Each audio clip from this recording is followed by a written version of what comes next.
Maud had checked all of Stucky's rental cabins. There had been no sign of the Wakes. It was dark when he'd found their car parked at the end of the road by Cauldron Lake. It made no sense. They must have taken a wrong turn, but there was no sign of them, and the car had been there for hours already. Frustrated, Mott stood on the rotten ruin of the footbridge that had once led to Diver's Isle before it sank beneath the waves years ago. The boss wouldn't be happy.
I could see Cauldron Lake. I thought I could make out the spot where the island and the cabin had been. There was a light near it. It had to be a boat.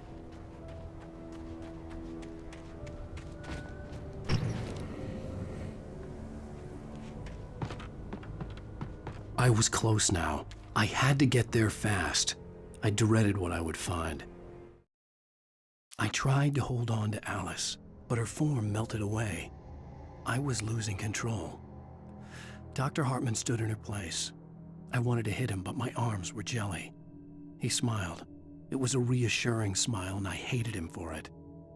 I had to give you a sedative. Don't fight it. You went through another rough period. Right now, it's very important that you stay calm. We don't want you to have another episode. You're a patient at my clinic. Have been for a while now.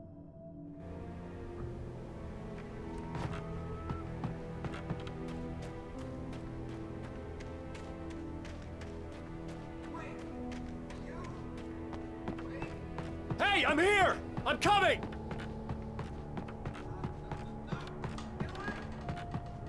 Sorry, please, leave. The boss didn't know who he was messing with. I didn't know. I swear, I didn't know. We don't have his wife. We don't know.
Previously on Alan Wake, I'm hunted by the law. Sheriff, Wake's running. I'm giving chase. Are you seriously telling me that Ryder just took out my deputies? A thriller I supposedly wrote is coming true.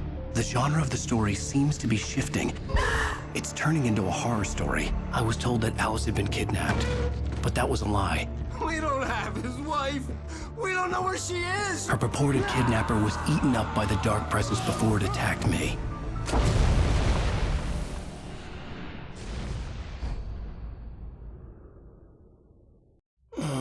Alan, shh, baby.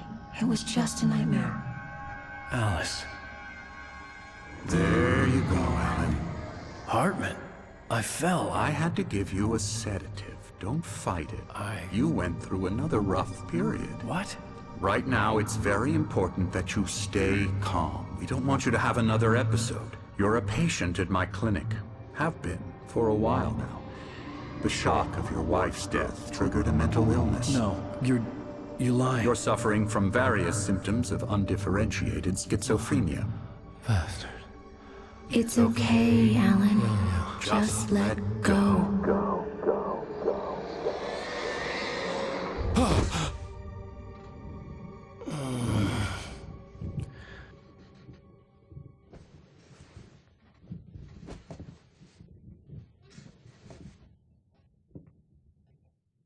I felt groggy. Whatever Hartman had bumped in me was making me numb. I felt like this was happening to someone else. Someone I was watching on television. I couldn't think. Couldn't focus. The door was locked. I was a prisoner here.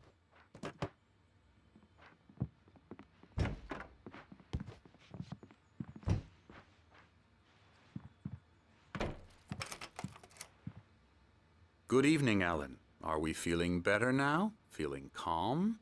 Yeah. I see you brought your pet gorilla with you. So sure, I'm calm. I get the message. Loud and clear. Quite right. That's the spirit. You're being very brave, Alan. I understand you're confused. I would be more concerned if you weren't suspicious of me. I don't blame you for it. Big of you. Now, why don't you come with me? We'll reacquaint you with my clinic and go over everything you might have forgotten. Little walk and some fresh air? Yes, it will do you good. This corridor is for patients. Most of them aren't here right now. Jack took them out for a fishing trip, except for the ones who are particularly vulnerable, of course. I encourage creativity as a part of the recovery process here at Cauldron Lake Lodge. I specialize in treating artists. I bet you do. Splendid, Alan. I honestly believe we can get this thing under control if we work together. This way, Alan.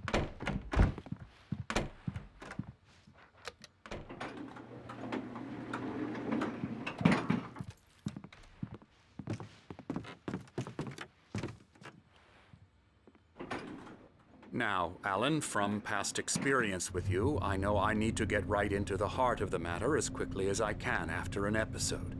So I'm just going to say this. Alice is dead. No. You're in a very vulnerable state until you understand and accept this. Alice drowned, and you couldn't face that. You're suffering from hallucinations, paranoid delusions, unusual thinking, an obsession about light and darkness, a feeling that everything revolves around you, your thoughts and dreams. Your mind has constructed an elaborate fantasy scenario in which your writings are affecting reality. She has been kidnapped and supernatural forces of darkness are trying to stop you. We go this way, Alan. I wasn't ready for another shot, so I went along with it. He had to be lying. But under the influence of the drug he had given me, I had to fight not to believe his words. It's all in your head. You've been making it up. Apart from the tragic accident with your wife, no one has been killed. Your delusions are just a manifestation of your subconscious mind trying to protect you from the too painful truth. Unless we fight the fantasy, it will return. I know the instinct is to resist me, but think about it. Doesn't this make far more sense than the insane supernatural conspiracy you have concocted in your mind? You're a skeptic by nature, Alan. We both know this. Everything can be explained logically.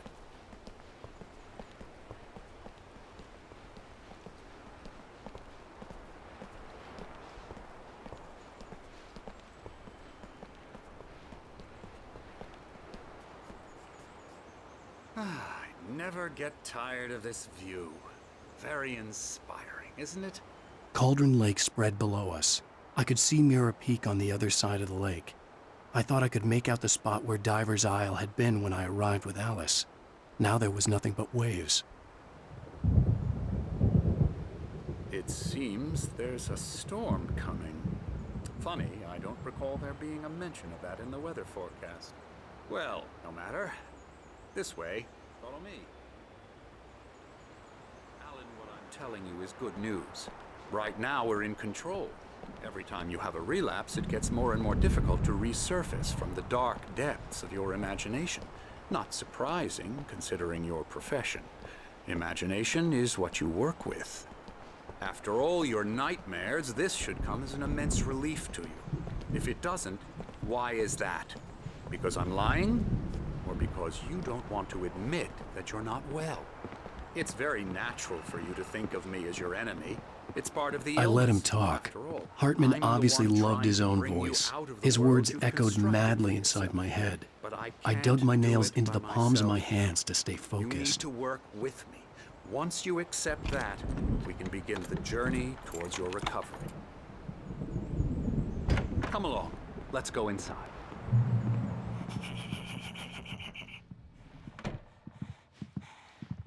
Here's the entrance to the office wing. That's for staff only.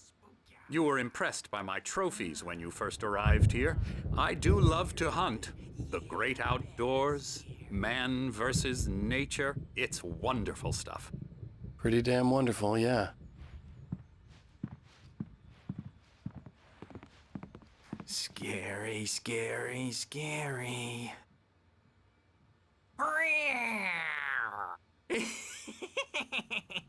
Emerson.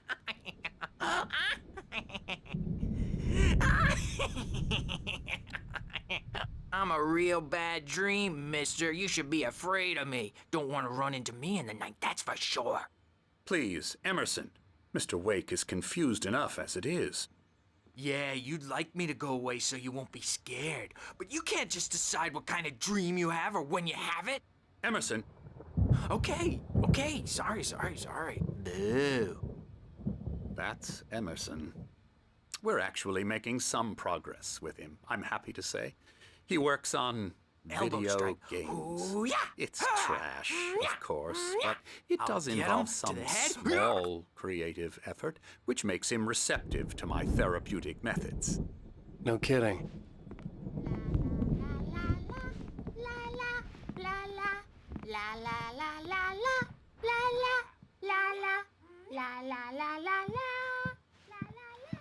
Now, you might have noticed the typewriter in your room. You've been writing as a part of the therapy. As soon as you feel up to it, you should continue.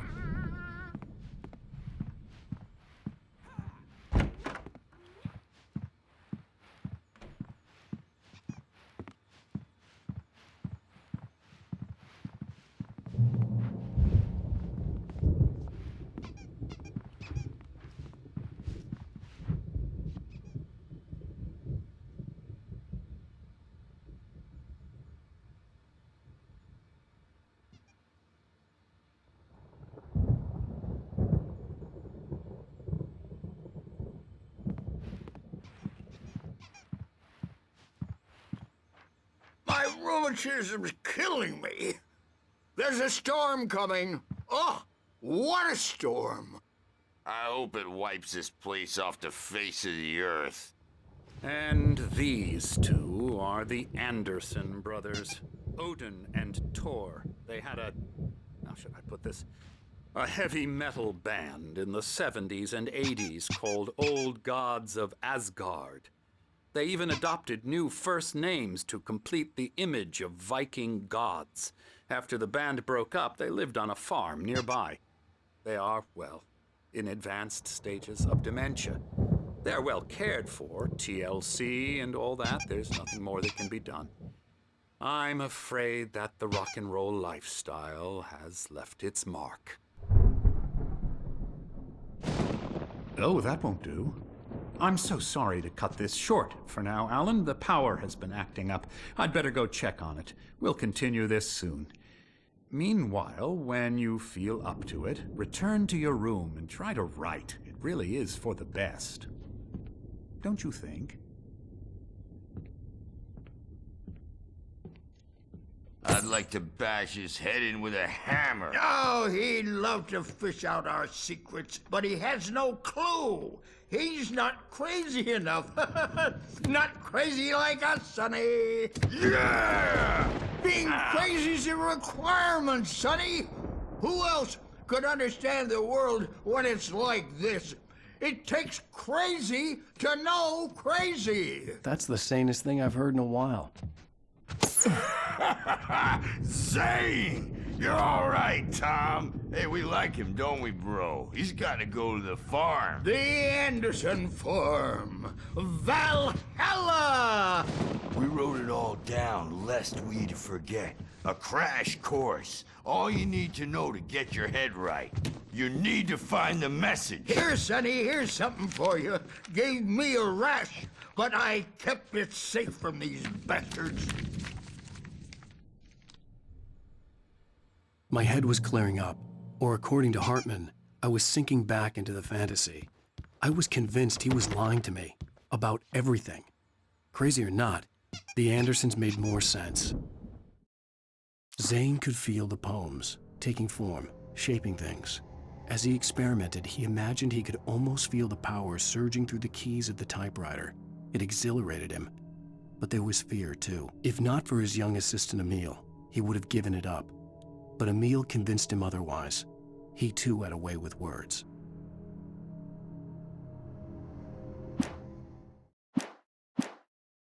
Tom, you got any booze on you?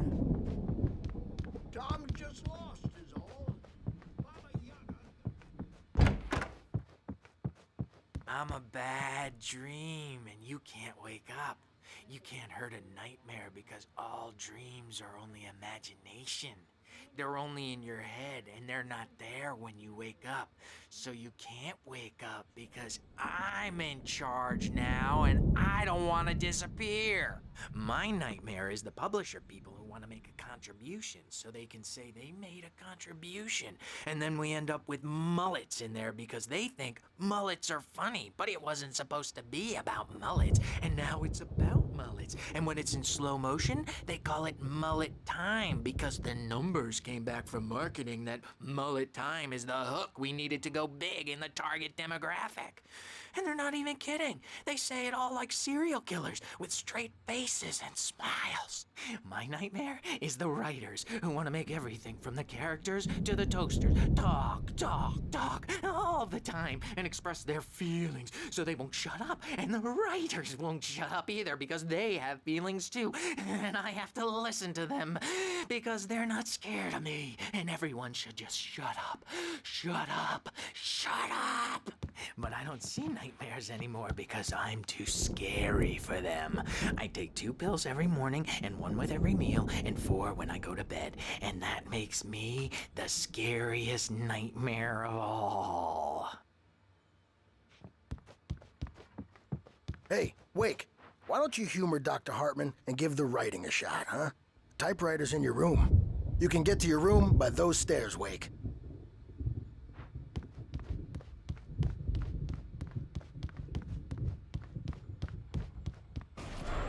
Something's wrong. I'm not myself. It's hard to think that there's a shadow inside my head. I can only focus on writing. Everything else is a blur. I'm trapped in this cabin, have been for days, but it's always dark outside.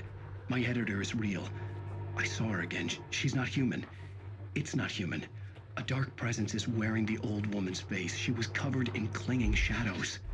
There's a hole in her chest where her heart should be. I think I've made a horrible mistake. I don't think I'm any closer to saving Alice. It's been lying to me, using me to get the story it wants, and the story will come true.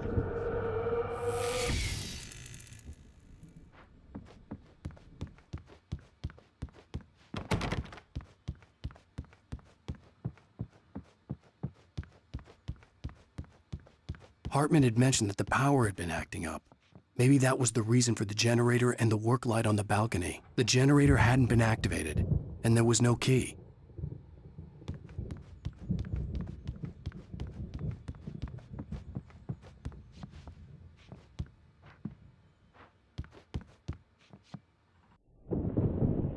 The white glare of the blank page in front of me hurt my eyes. My hands began to shake uncontrollably. Everybody, calm down. Put that down. Bert, I need help. Hey, Wake, you stay here. I'm gonna go see what's up. You just keep doing what you're doing. Be cool, okay?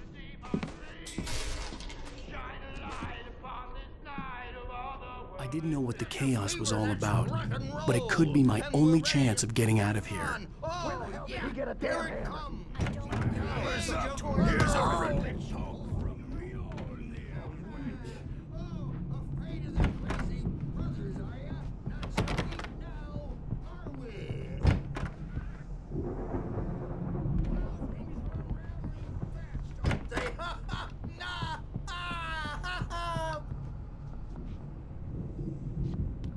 It's my store.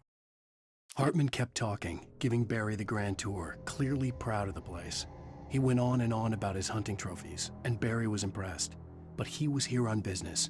He raised his voice, cut through the monologue. Hey, Hartman, where's Al?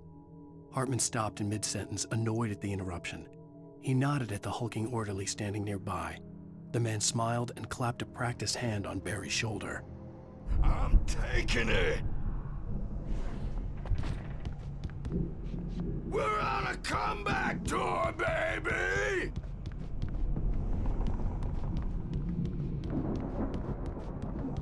Sinclair looked bad. That wasn't a love tap. The crazy old fart hit her hard. If she was one of Hartman's goons, she had it coming. I had to get to Hartman's office. He had taken all my manuscript pages. That's where he'd been keeping them. Come out and face the music, Birch! It's time to pay the piper! Maybe you could come out and beat our wrinkled adult diapered asses.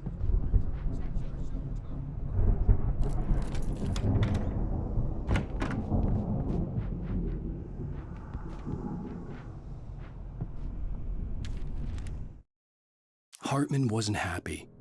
Maude could see it in his eyes. He quickly lowered his own.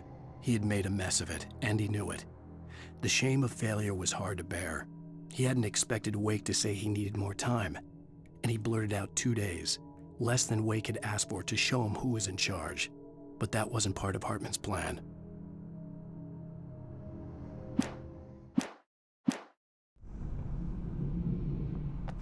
The markings on the tape said they were recordings Hartman had made at the sessions with his patients.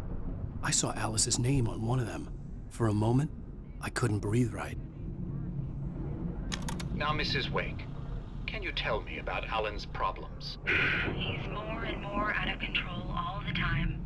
The parties, he's so angry all the time. He's getting violent.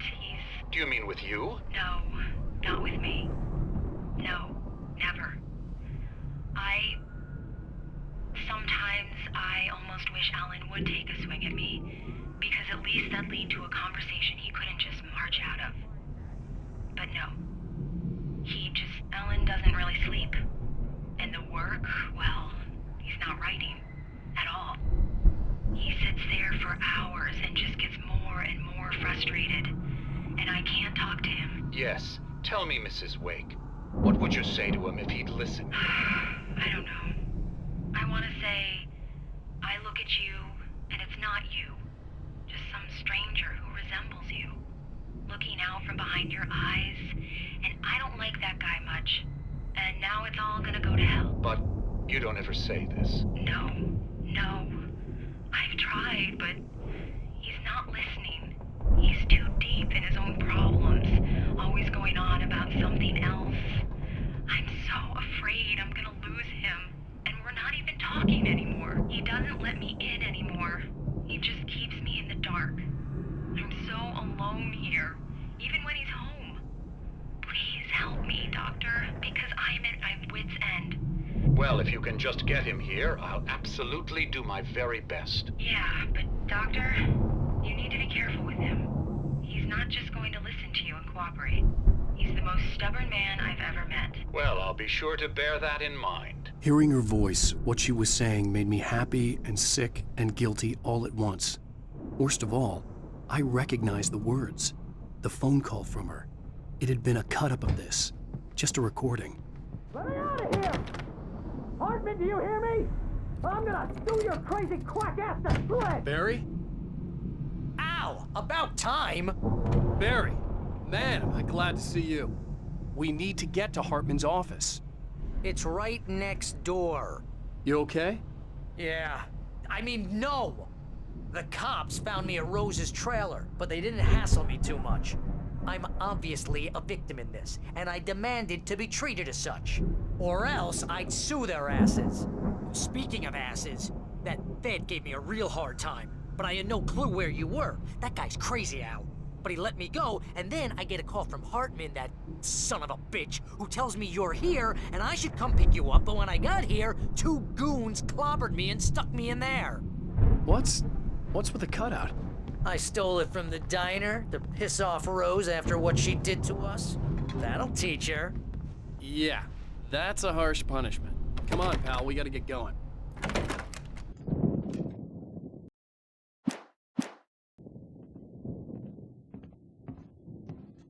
These were all the pages I had on me. And more.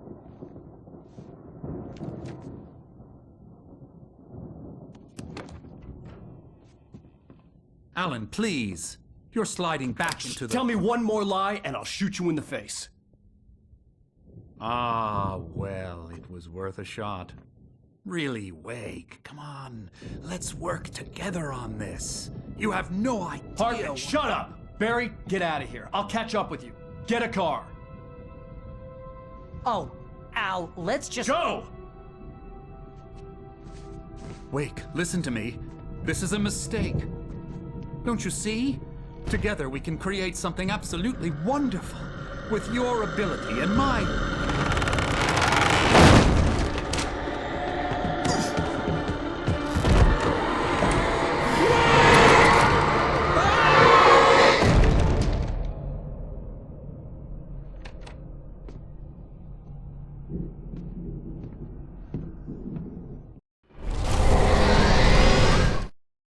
Hartman followed the fall of Alan Wake with his binoculars. When the rider hit the water, he ordered Jack to take the boat to him. The spot was easy to see in the dark, even with all the extra lights in the boat. The flare floated and kept burning even in the water. Jack turned the radio louder as the engine sputtered. The music was rough and clanking, something the Anderson brothers would no doubt have enjoyed. But Hartman chose to ignore it. Wake was finally within his reach. The dark presence would be on me in a moment. I had to find a way out. Ah!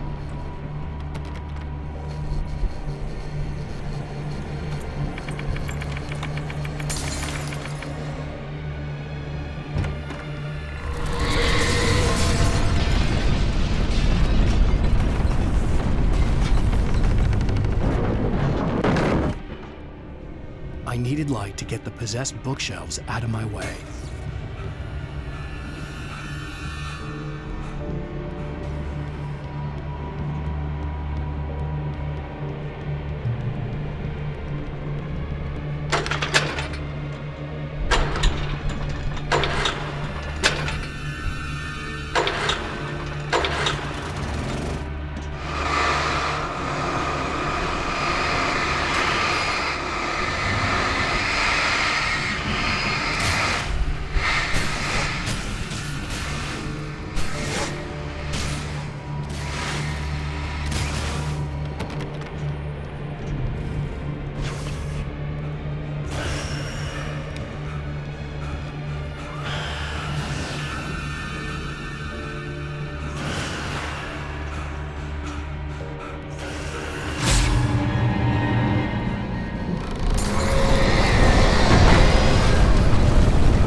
Hartman knew he was no creator.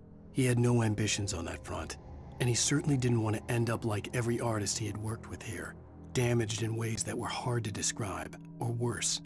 It was enough for Hartman to maintain creative control and provide direction, to be a producer. That was what most of these people were in need of anyway. Of course, suitable subjects were few and far in between.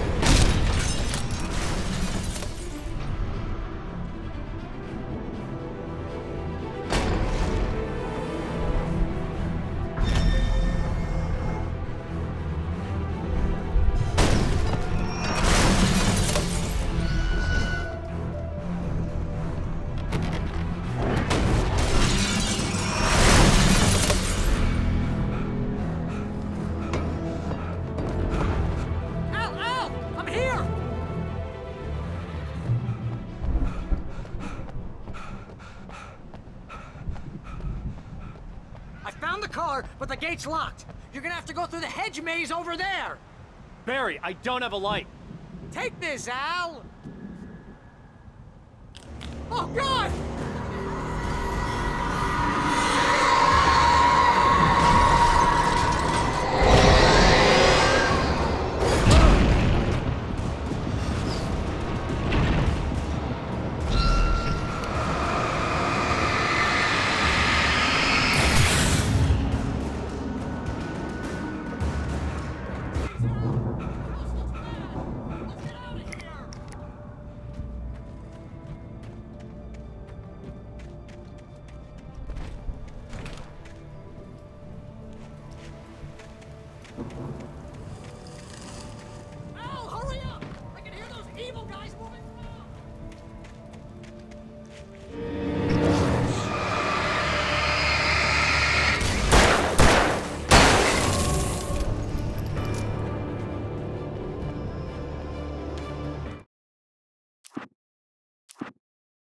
I stared at the Viking paraphernalia that littered the area, surrounding an unlikely centerpiece. A full-size stage complete with an impressive sound system with all the trimmings, including a dragon. It took a special kind of crazy to build something like this in a remote field. When the sky split open with a deafening boom and the music started blasting, it felt strangely appropriate.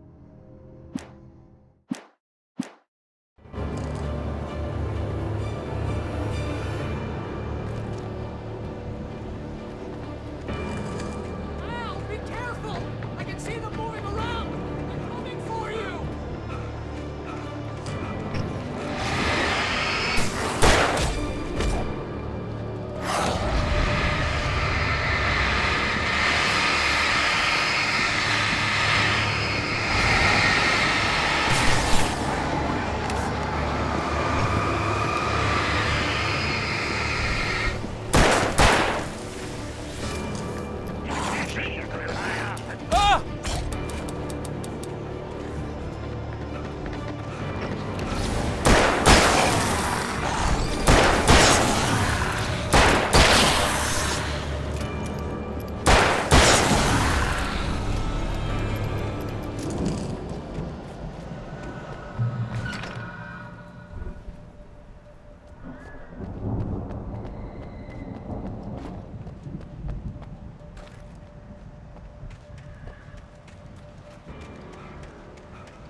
You get 2 pills in the morning, and then you'll be nice and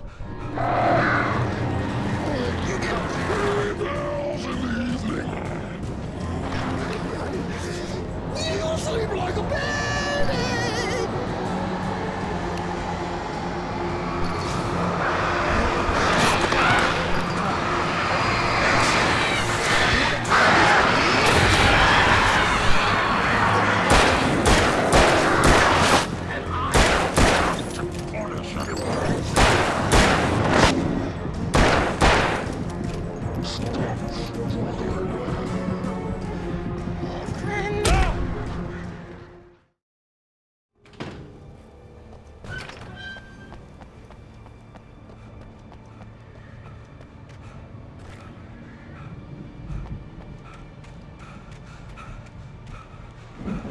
You get 2 pills in the morning, and then you'll be nice and calm.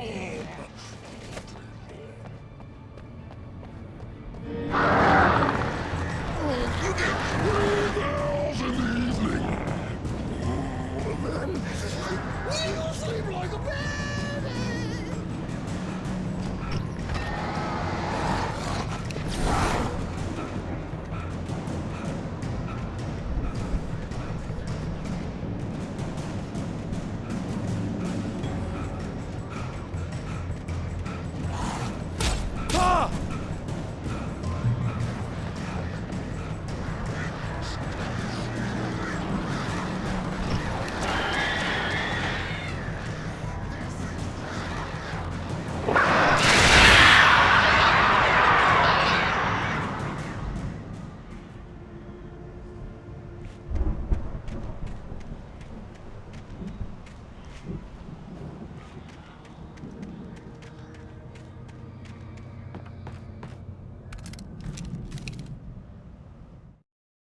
Mott knew that Wake was smarter than him. Wake had more money, a beautiful wife, everything. And Hartman said Wake was important. That made him better than Mott. But Mott was calling the shots now. He'd expected Wake to whimper and grovel, but instead, he seemed willing to fight. Mott knew he'd gotten under Wake's skin. If only Mott actually had his wife. The thought made him shiver.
For the moment, Barry was just glad he had survived the fall.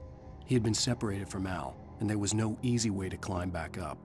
He told himself he'd be okay in the gloomy forest at night. He would just have to wait for a while for Al to find his way down. Barry turned when he heard the heavy footsteps and saw the movement. The man-shaped shadow lunged at him from the bushes, an axe held high.